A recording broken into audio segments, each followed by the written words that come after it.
राहुल गांधी की ये हालत करी है उन्होंने, तो जो बच्चे वहाँ बैठे थे जंतर मंतर पर उनकी क्या पोजीशन हुई होगी। मतलब आप आंकलन लगाओ, मतलब वीडियो आ रहे हैं कि एक लड़कियों को, बेचारियों को, जो हमारी बेटियां हैं उनको किस तरीके से वो गलत जगह छू रहे हैं, कपड़े फाड़ रहे हैं, उनको लट मार रहे हैं। ये कोई तरीका है? एक हो जाओ और इस नरेंद्र मोदी को ऐसा जवाब दो ताकि जीवन में आगे ऐसी कोई बात आगे नहीं आए। अरे इसका प्रधानमंत्री मोदी तानाशाह नहीं, तानाशाही की कोई सीमा होती है। जंतर मंतर पर आतंक मचाया है, बच्चों को किस तरीके से पीटा है, महिलाओं को किस तरीके से घसीटे, उनके कपड़े फाड़े हैं। मोदी सरकार और मोदी के जो लोग, भारतीय जनता पार्टी के लोग, वो पूरी तानाशाही में आ रहे हैं। तो मैं देश के सभी युवाओं को यही कहना चाहता हूं कि आप कम से कम आवाज दो कि इस मोदी सरकार को, बरस निकम्मी सरकार को समाप्त करें। धर्मेंद्र प्रधान को हटाने में इनकी कौन सी राजनीतिक मजबूरी है जो हटा नहीं पा रहे हैं? ये बहुत दुर्भाग्यपूर्ण है। कहते हैं जब युवा बोलता है तो राज सिंहासन डोलता है, और इस वक्त देश का युवा सड़कों पर है, कभी जंतर मंतर से संसद को घेरने की बात कर रहा है तो कभी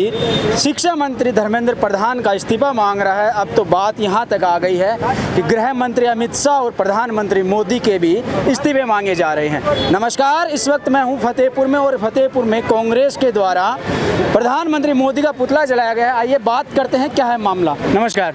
नमस्कार जी। नमस्कार। इमरान भाई, क्या मामला है पूरा बताओ। मामलो पूरा देश में चल रही है। पिछले 20 दिन जो मन्ना परसों जंतर मंतर पर धरना चल रहे हो, परसों 20 तारीख ने जंतर मंतर पर पुलिस द्वारा मोदी के कहने से, अमित शाह के कहने से बड़ा जगह युवा धरनो दे रहे, आप वहाँ के सागती बर्बरता करी गई महिलाओं के साथ, देश की बेटियों के साथ किस तरीके से पुलिस ने व्यवहार किया है। ये बात करते हैं न्याय की, किस महिलाओं को न्याय की, क्या न्याय दिलाएंगे? इतनी बुरी दशा आज तक हिंदुस्तान में महिलाओं के साथ किसी ने नहीं करी है जो इन्होंने करी है।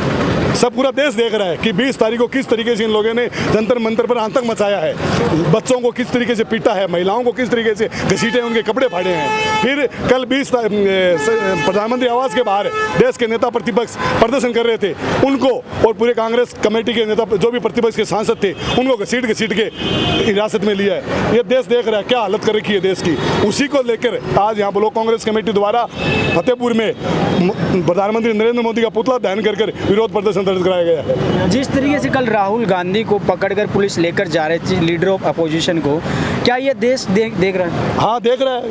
मतलब आप सोचिए, राहुल गांधी की ये हालत करी है उन्होंने, तो जो बच्चे वहाँ बैठे थे जंतर मंतर पर उनकी क्या पोजीशन हुई होगी। मतलब आप आंकलन लगाओ, मतलब वीडियो आ रहे हैं कि एक लड़कियों को, बेचारियों को, जो हमारी बेटियां हैं उनको किस तरीके से वो गलत जगह छू रहे हैं, कपड़े फाड़ रहे हैं, उनको लट मार रहे हैं। ये कोई तरीका है? देश के हालात इस तरीके से कर दिए इन लोगों ने कि मतलब पूरा देश सड़क पर उतरने के नौबत आ गई है। आज इतनी भयंकर दशा इन्होंने देश की कर दी है। पूरा देश देख रहा है। ये ताज को ज़्यादा दिनों का नहीं है, जल्दी ये ताज उतरेगा।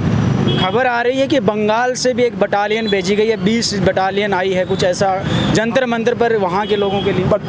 बंगाल, उड़ीसा, ऐसे लोगों को बटालियन वहाँ लगा रखी है जो सिविल में लोग हैं, अपनी तरह नॉर्मल कपड़े पहन के लोग हैं, उनको लठ हाथ में दे रखे हैं, चप्पलों में पहन के घूम रहे थे। हाँ, दाढ़ी वाले, पुलिस वाला कभी दाढ़ी में होता है, एक वेल मेंटेन वर्दी में होता है, वो लठ लेके खड़े हैं, कोई आ रहा है दे रहा है। उड़ीसा की बटालियन का बताओ वहाँ क्या काम है भाई?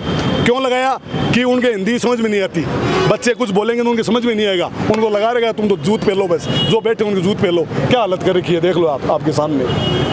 विजेंद्र जी, थे के कानू चाहो जो आज यह युवा की हालत कर रहा है, जंतर मंतर पर जीत रहे, लाठियाँ चाली गई, और सच में बड़ी बात जेन जी जागी है। बार इमरान जी ने बहुत सारी बातें आपको बताई है। जो छात्र 15, 20, 25 दिन से वहाँ पे आराम से अपना धरना प्रदर्शित कर रहे थे, जैसे जैसे उनको लगा कि संख्या बढ़ रही है, तब वहाँ से इमरान जी ने अभी कहा था दूसरे स्टेटों में पुलिस बुला के, उस लोगों को बात समझ में नहीं आती है, वो लोग सिर्फ डांग की मारना ही जानते हैं। तो हमारी वहाँ पे बहन बेटियाँ कितने, हर जाति धर्म के लोग, और आप पार्टियों की बोल रहे हो ना, वहाँ पे हर पार्टियों के लोग भी बैठे हैं, वो अपने हक के लिए बैठे हैं।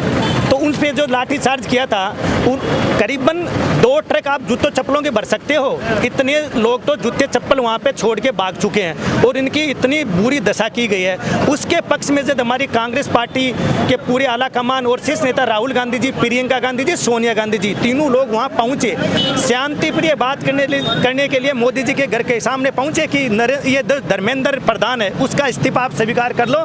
हम कोई मान लो कि अनिता नहीं चाहते हैं कि देश का माहौल बिगड़े। लेकिन मोदी सरकार और मोदी के जो लोग, भारतीय जनता पार्टी के लोग, वो पूरी तानाशाही में आ रहे हैं। तो मैं देश के सभी युवाओं को यही कहना चाहता हूं कि आप कम से कम आवाज़ दो कि इस मोदी सरकार को, बरस निकम्मी सरकार को समाप्त करें। और आवाज़ नहीं देते हो तो घर में बैठे आप साथ और सहयोग दें। ये जो आज ऐसी स्थितियां इस भारतीय जनता पार्टी के लोगों ने की है, जिसमें छात्र परेशान, जिसमें ठेले वाले परेशान, जिसमें आम किसान परेशान, जिसमें शिक्षक, मतलब जितना प्रशासन है वो परेशान। तो मैं यही कहना चाहता हूं आपके चैनल के माध्यम से कि एक हो जाओ और इस नरेंद्र मोदी को ऐसा जवाब दो ताकि जीवन में आगे ऐसी कोई बात आगे नहीं आए। अरे इसका प्रधानमंत्री मोदी तानाशाह है। तानाशाही नहीं, तानाशाही की कोई सीमा होती है। अंग्रेज राज करते थे तो अंग्रेजों से हम डरते थे, डरने के कारण अंग्रेजों के सामने नहीं जाते थे। ये लोग ऐसे हैं कि ऐसा माहौल फिट करते हैं, उसके आधार से हमारे लोग वहाँ पे जाते हैं। जाने वाले लोग आपको पता है क्रांतिकारी लोग होते हैं, उस पर तो ये जो लाठीचार्ज करते हैं ये बहुत द्वेषपूर्ण बात है। मैं तो ये कहना चाहता हूँ कि जैसे मोदी सरकार कर रही है, ऐसे अगर कांग्रेस पार्टी के लोग पहले करते ना 10%, तो ऐसी भ्रष्ट सरकार पनपने को नहीं आती। लेकिन कांग्रेस पार्टी एक ऐसी पार्टी है जो हर जाति धर्म हर समाज के लोगों के साथ रहती है और साथ रहेगी, और हमेशा उनके छात्र हित और किसानों के लिए आवाज़ उठाई है। जी, आप क्या कुछ कहना चाहेंगे जो जिस तरीके से युवाओं को लेकर? सबसे पहले तो मैं ये कहना चाहूँगा, आज प्रदेश कांग्रेस कमेटी के आगे आह्वान पर जिस तरह से ब्लॉक कांग्रेस कमेटी का आह्वान किया है, सबसे पहले तो धर्मेंद्र प्रधान को नैतिकता के बल पर अपना इस्तीफा देना चाहिए। लेकिन वो उनके अपने हरदर्मिता थी, लेकिन इस्तीफा नहीं दे पाए। महिला सुरक्षा के नाम पे, महिला सुरक्षा की आड़ में जिस तरह से इन्होंने महिला विरोधी नीतियाँ अपनाई है वो बहुत दुर्भाग्यपूर्ण है। जिन हाथों में कलम और किताबें होनी चाहिए थी, उनके हाथों में ये लोग लाठियाँ बरसा रहे हैं। देश का भविष्य गर्द में है इनके। मोदी जी पूरी एकदम से तानाशाह पे उतर आए हैं। जिस धर्मेंद्र प्रधान को उड़ीसा में 4 आदमी नहीं जानते, उस धर्मेंद्र प्रधान को शिक्षा मंत्रालय जैसा एक पवित्र मंत्रालय दिया गया जो देश की दशा और दिशा तय करता है। उस धर्मेंद्र प्रधान को हटाने में इनकी कौन सी राजनीतिक मजबूरी है जो हटा नहीं पा रहे हैं। ये बहुत दुर्भाग्यपूर्ण है। जिस तरह से उन्होंने राहुल गांधी जी के साथ बर्बरता की है, आम नागरिक के साथ क्या हुआ हम सोच भी नहीं सकते। जो लीडर ऑफ अपोजिशन उनके साथ ये किया तो बहुत दुर्भाग्यपूर्ण है। कांग्रेस पार्टी मजबूती से छात्रों के हितों की आवाज़ के साथ खड़ी है और कंधे से कंधा मिलाकर उनके साथ खड़ी रहेगी। जैसा कि आप देख सकते हैं कि इस वक्त देश में युवा है जो सड़कों पर, और सबसे बड़ी बात यह है कि युवा सिर्फ पढ़ाई और शिक्षा के लिए लड़ाई लड़ रहा है। जिस तरीके से देश में पेपर लीक हो रहे हैं, शिक्षा को लेकर जो एक शिक्षा माफिया पनप गया है उसको लेकर युवा सड़कों पर है। और इनको सबसे बड़ी बात है कि सह वो राजनीतिक है। आखिर कब धर्मेंद्र प्रधान का इस्तीफा होगा और कब लोग ये सड़कों पर जो युवा है, जो जिनके हाथों में कलम होनी चाहिए, वो सड़कों पर लाठी डंडे लेकर खड़े हैं। और इन जो पुलिस वाले हैं उनसे सामना कर रहे हैं। वो पुलिस वाले भी हमारे भाई हैं, उसके बावजूद ये जो सरकार है, ये सरकार युवाओं को लाठियां खाने पे मजबूर कर रही है। आखिर कब ये सरकार जागेगी, इस सबसे बड़ा सवाल ये है। लेकिन खैर फिर मिलेंगे, तब तक के लिए मुझे दीजिए इजाज़त। नमस्कार, राम राम साहब।